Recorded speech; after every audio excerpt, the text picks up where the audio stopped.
My name is Jasmine Moore. I am the Heritage Manager of Collections for Coquitlam Heritage. Welcome to our oral history video series. I would like to begin by stating that Coquitlam Heritage gratefully operates on the traditional, ancestral, and unceded territory of the Coquitlam, Tsleil-Waututh, Kakate, and Katzie First Nations, all of whom continue to live on these lands and care for them, along with the waters and all that is above and below. Oral histories are an important part of our collections.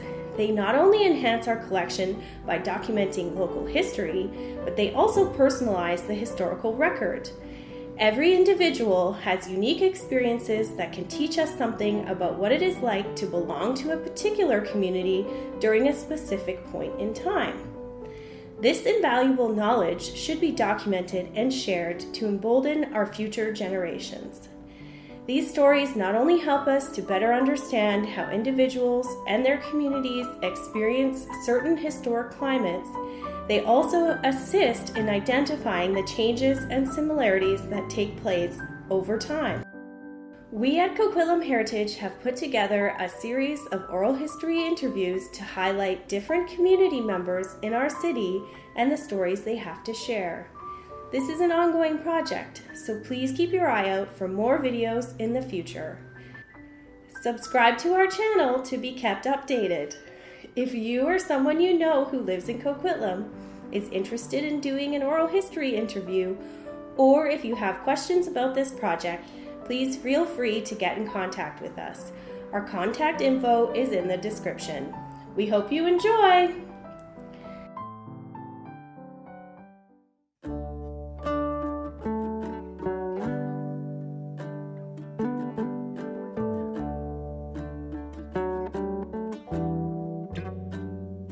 I was born in 1937 in the island of St. Kitts in the Caribbean. I was born October 8th, 1990 in White Rock, British Columbia. Born in March 31st, 1941 in Port Alberni, BC, which is on Vancouver Island. A long time ago, that's 1939, Barbados in the West Indies. I was born in 1951, Suva, Fiji. I was born in 1963 in southern Alberta.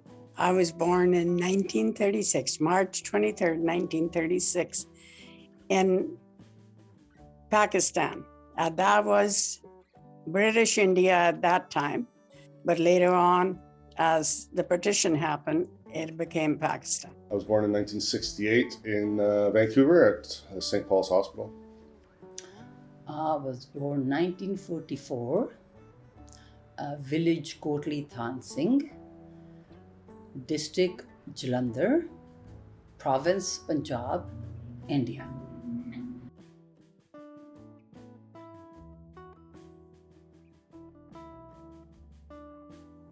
I'm the fourth of 6 children in my family. And when I grew up, of course, I did not have a father present, so the family consisted of my mother and my siblings. Yeah, the family dynamics was really quite interesting. I used to think of myself as being somewhat in the middle of the constellation. Not that they isolated me, because a lot of my early development, my older siblings, especially my sisters, were very instrumental in shaping and directing me. So, but that notwithstanding, I think we had a really good family relationship overall. Childhood home was in Burnaby. I don't remember the first home. I was there for just a couple of years, and then my family moved to a house just above Deer Lake in Burnaby South. And my childhood was great. I grew up doing a lot of local trips, canoeing, hiking, all sorts of different outdoor activities. So it was a lot of fun. I took up cross-country skiing. I had good friends. And I mean, I started to sort of fall into depression in high school, but the childhood years were great. It was really good. I mean, I enjoyed it. My mother and father and my grandfather lived with us, and my dad worked in the sawmill. And my grandfather, he was retired by the time he was staying with us. I just enjoyed the thing. And then until my mother passed away when I was 8 years old, and I was in grade 2, and my sister was in grade 1. And then, then that changed things. And then my dad had to raise us himself.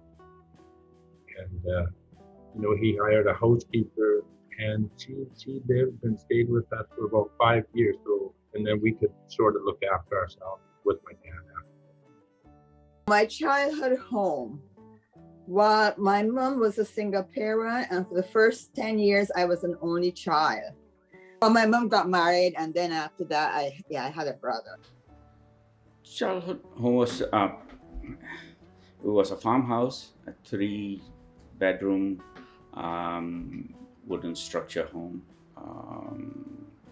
high on a river bank. I lived with my parents and 2 brothers. And when I was in grade 1, 1969, my family moved to Coquitlam because my dad got a transfer.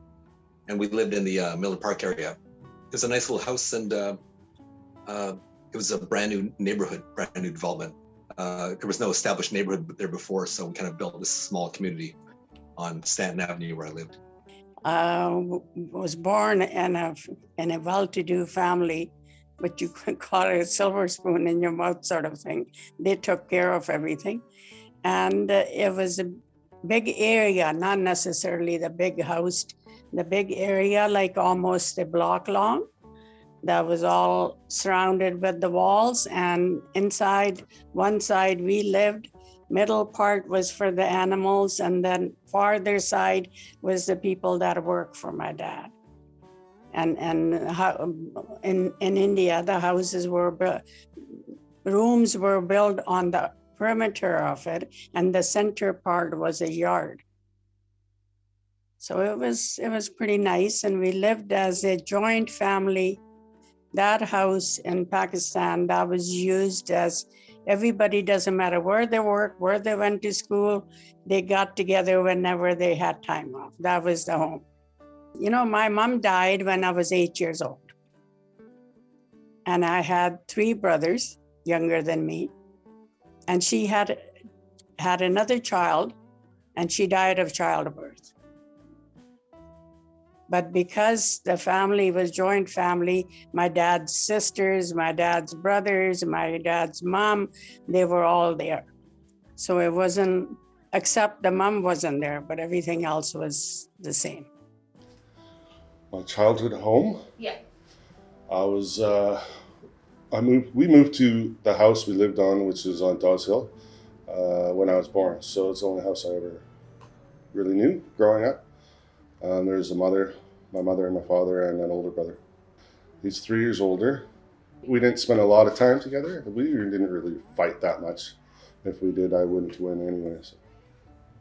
My childhood was very simple but beautiful. When I'm entering from my street, I have to go 3 steps up, and then I enter the courtyard. And house is brick all around the courtyard. Then on my left, the washroom, so now I enter, left washroom, then there are 2 baskets are sitting. One is all the trimmings of vegetables or leftover whatever food. Another one is just for the garbage. The next is kitchen. And after that, there is a clay oven. That's where our milk simmers whole day long. And in the evening, when we milk our cows and water buffaloes, then we add that milk in there as well. And we add culture to make yogurt. So then we take it out, and it sits outside and wrapped in the blanket. Then we churn it and make butter and buttermilk. And next I moved. There's a fruit tree. Under the fruit tree, we have a sandbox sitting up there. On the sandbox, we have 2 clay pots. We keep the water in there. And in the clay pot, because it's sand, it's shade, it keeps it cold as fridge water. On my right-hand side, there is a guest room. Then there's a veranda. We have 4 pillars, and on 2 of the pillars we have swing. And further down, there are 2 bedrooms. Then moved further, behind those rooms, there are other 2 rooms. In one room, and it has so many compartments. So we store our wheat, corn, lentils, sugar, like it's a jiggery in English, I think they call it, first stage of a sugar, and flowers. The room addition to that is just a room, so it could be for anything. And that is the house. Live with me, my mother, my father, 2 sisters and a brother, and a great grandmother. And my grandparents, they lived in the farmhouse. We had a house up there as well, and it was only about 10 minutes away. We always visit them in the morning and in the evening, as we have to milk our cows and rough those. So farming was up there.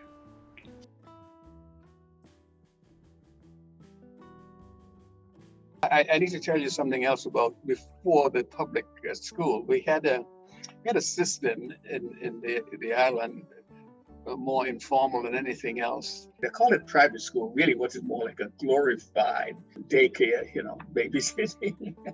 But I must say that, it played a significant role in my whole development. I learned quite a bit, really, so that by the time I was old enough at 6 or 7 to go to the public school, felt fairly comfortable in doing that. And so we were given free elementary education. After that, your family either paid for high school for those who could get into high school, and not everybody could because high schools were limited. It was more elitist, or else one goes to work. For the majority of our people, young people growing up in those days, if you had any real ambition for further education, there was an interesting path that some of us were able to follow. We took correspondence courses, preparing us for what was called a General Certificate of Education. So that was a path I followed rather than a formal high school education. Yeah, I mean, as a trans person, I was struggling with sort of that aspect of things in elementary school, but most of elementary school was sort of pre-puberty, and it was, I guess, a little easier to deal with back then, and there's less cares that you have when you're in elementary school, so that was all good. And then, as I moved into high school, things started to go downhill a little bit. I just stopped caring because I was depressed, and I needed to. It took me a while to figure all of that out, but. I went to French immersion, so I definitely still have some French in my repertoire, but it's rusty, so I need to be immersed in it for a little while before it comes back again. I was supposed to start in kindergarten, but there was a mix-up, so I started in grade 1, and then I went up until grade 7, and then in high school I did sort of an honors program, and then I switched schools, and I couldn't get into French again, so that was sort of the end of it. So I took up drafting, and that's kind of led me down the art/construction route. Yeah, I went to 8th Avenue Elementary School. I grew up in Port Alberni, and I attended 8th Avenue Elementary School from grade 1 to grade 6. And then when grade 6 was finished, I went to our Alberni District High School. Oh, school was fun. I really loved school. I remember one day I was not even feeling well, and I went to school, and then I fainted. I really liked school. I really enjoyed school. No, we didn't have to pay for school, but you had to wear uniforms, which was really nice because you can tell the kids who were more affluent from the others, because everybody looked the same. I went to a Methodist mission school. And I had my grade 8 there, and then the high school in the same district. I enjoyed math, enjoyed geography, history. All these 3 subjects were good. Yeah, we paid for the school. Yeah, we had a school fees, but I can't remember how much it was. But it went in succession. The primary school was quite cheap, but the high schools went a little bit higher. Yeah. Kind of, it's similar and different today. It's very much reading, writing, and math, and some social studies and science. It's very similar, except there's more about wellness, and we talk more about issues rather than facts and try a lot of memorization. It was a different experience because I was the only Japanese kid in my class, and my only other Japanese kid in my school is my sister. And in fact, I didn't know of any other Japanese kids in Coquitlam until later. When, as a primary school, I went to school in India. It was school in a village. There was one, believe it or not, one room school for all the 5 grades. It might have 2 or 3 teachers, but it's still one room. So part of the classes were outdoor in the yard and others were held inside to divide up so they don't disturb one another. And we were talking about it the other day, like we have papers to write on. In those days, they used to have a wooden board for writing. You took the wooden board called patti. You took it and anything you write, you practice, you do it on that, your homework or whatever you're doing at school. And you come home and you wash that off and have a new start for the next day. Or you had a slate, small slate that you can do with the chalkboard. Elementary school was right across the street, so it was a blast. I remember that. I remember having a lot of fun times in school. Junior high, I went to St. Thomas More, which is in Burnaby, so I had to take a couple of buses to get there. That was a little less fun. And in high school, I went to Port Moody Senior. My father was a teacher, so he was a teacher at Port Moody, and so I decided to go there. And maybe that wasn't the best decision either, because my father was one of the teachers, and he knew what was going on with me at all times. So, I mean, it might have been good, so I would behave, but I guess I didn't get in too much trouble after that. So it might have been a good idea. I really, really liked school very much. And my mother didn't put us in school till we was age 7.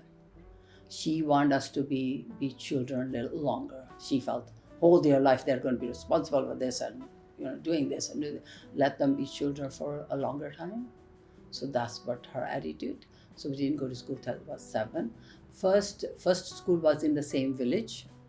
So actually it was just behind my house. So it was beautiful.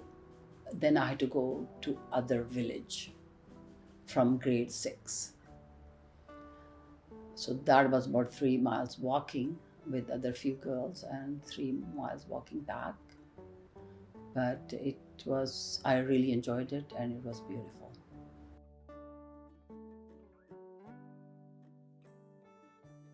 Oh yes, we each had our various little things that we did. For all my siblings, it seems that at a particular age, my mother wanted somebody to take care of a sheep. She always kept some sheep around. And in those days, living in what was called a city didn't really matter because you have goats right in your yard.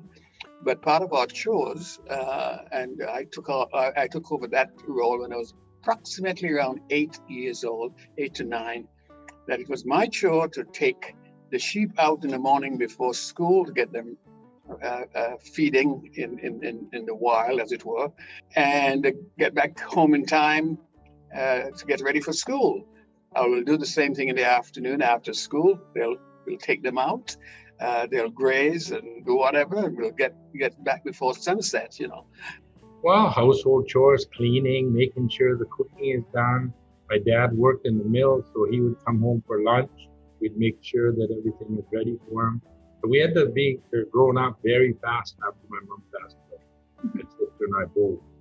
We had to be look after him. We didn't want to make life hard for my dad, so we certainly, became responsible very quickly after that. See, we lived on a farm.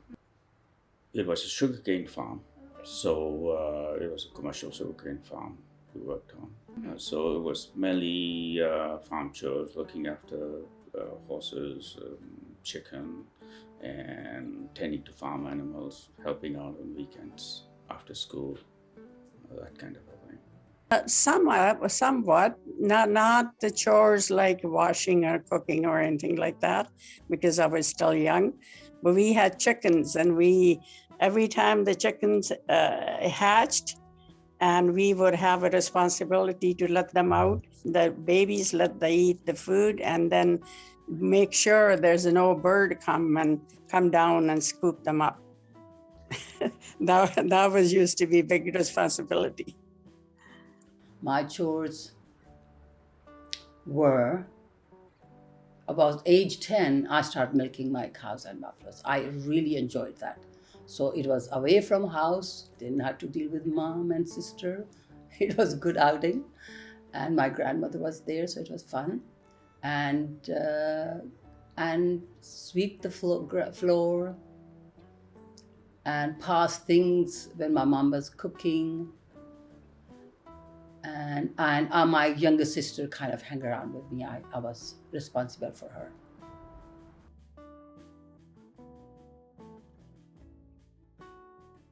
"1940s in a third world country, there weren't a lot of organized games for children to play. We made our own games, in fact.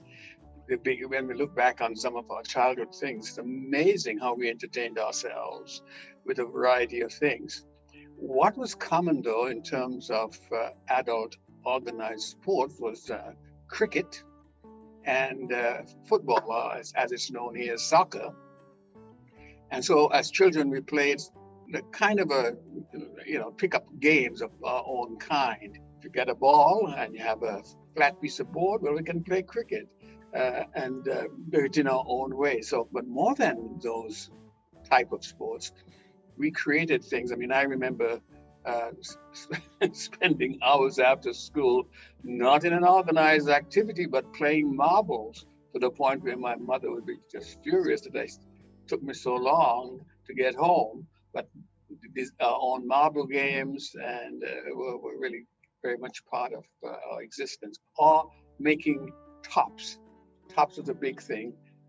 We would design our own little tops and try to get them to spin. And one of the ways that kids played was to see if my top can be strong enough to break your top. So as I say, we designed our own games and had, I think, great fun growing up that way. I did cross-country skiing at sort of a competitive provincial level. I think for a little while, I think I was 8th in British Columbia as far as my age category for skiing. So not, extremely competitive, but also not recreational either. I started skiing when I was, I think, 7, and then I still ski, but I stopped racing when I was 19, I think. So I went and did all my schooling, and all my friends, were, from my school and my neighborhood. And what we enjoyed most was every day we'd go out after school to play sports. It wasn't organized sports. The park was right in front of our house, so you play soccer, you play basketball, you play, all kinds of sports. I loved gardening. I had my own little garden. And I remember one day, I'm telling you this because it's funny, I was on holiday and I spent almost a whole day digging this big hole because I wanted a water lily garden. It was just outside in the front yard. And when my parents came home, my stepdad said, "Joyce, you know how many mosquitoes, because if you have water in there, and then we didn't have like a pump or something like that, right?" He said, "Do you know how many mosquitoes are going to be coming into the house?" And the next day, with my broken heart, I put all the dirt back into the hole, filled it up. Mostly, yeah, was playing soccer was the main thing, and swimming, of course, because there's a river right close to the house, and the ocean was, about half an hour away. So we did a lot of swimming, soccer, horseback riding, and going on camping out on the beaches, enjoying there were a lot of open sandy beaches where you could go and there'd be nobody around. You spend a whole day there with your friends, having a picnic, catching fish or crabs, and just cooking at open fire. That was mainly what we did sometimes on the weekends. Yeah. I didn't do a lot of team sports because I was kind of small and I was kind of weak. And so I did a lot of individual things. I did judo and I did skiing. My dad was really into fishing and water skiing, so we'd take the boat on the weekends. We'd go water skiing. I was also kind of musical, so I played piano for a bit, and then I switched to guitar, and I'm still playing guitar now. And we used to have cotton in the farm in the wintertime. And people would go and pick the cotton and they would bring it home. And after they'd done that, they would pile up the cotton. And my brothers and us, we would go up on the roof and jump on the cotton. We kept playing like that. And then later on, the merchants came and they put that cotton into the big burlap sacks, huge ones, like high as our dining room tables. And then they would sit there and through 1 or 2 or 3 days, whatever, they sit there till it's taken away. Everybody, the whole family, we got to get together and go hide and seek behind those. It was fun. I played soccer, lacrosse, and hockey. Soccer was pretty high. I had to quit the other 2 because of soccer, so I couldn't play all 3 at the top level, so I had to make decisions at a certain point. I can't remember exactly what year. I think I was probably about 14, 15 when I had to decide if I wanted to be a soccer player, hockey player, or lacrosse player. And soccer won out, probably because of the Italian heritage. We traveled quite a bit, I would say. Whenever my father, like I said, was a teacher, so during summer he would have 3 months off, so we would go almost always to Italy to see his mother and sisters and brothers. We did spend 2 years in Germany. My father worked for the Canadian Armed Forces in 1970, 72. So we lived there. I was just 2 to 4 years old, so I don't really remember it. But after, in the summer months, we would go to Germany to visit where we lived. We'd buy a car, drive down to Italy, and spend, like I said, 3 months in Italy traveling. What activities I did for fun? Swings, skipping rope, 5 jacks, make toys out of corn stem, the trunk of the corn. If I peel it and the outside is just like a bamboo and inside have a kind of stuff is like a cork. So I peeled it, so make beds and chairs and tables like that. And we had a really, really good clay in our village. I don't know, maybe every village has it, but I just know about mine. And we made our kitchenwares from that clay. Then you sew things and you knit things and stuff like that.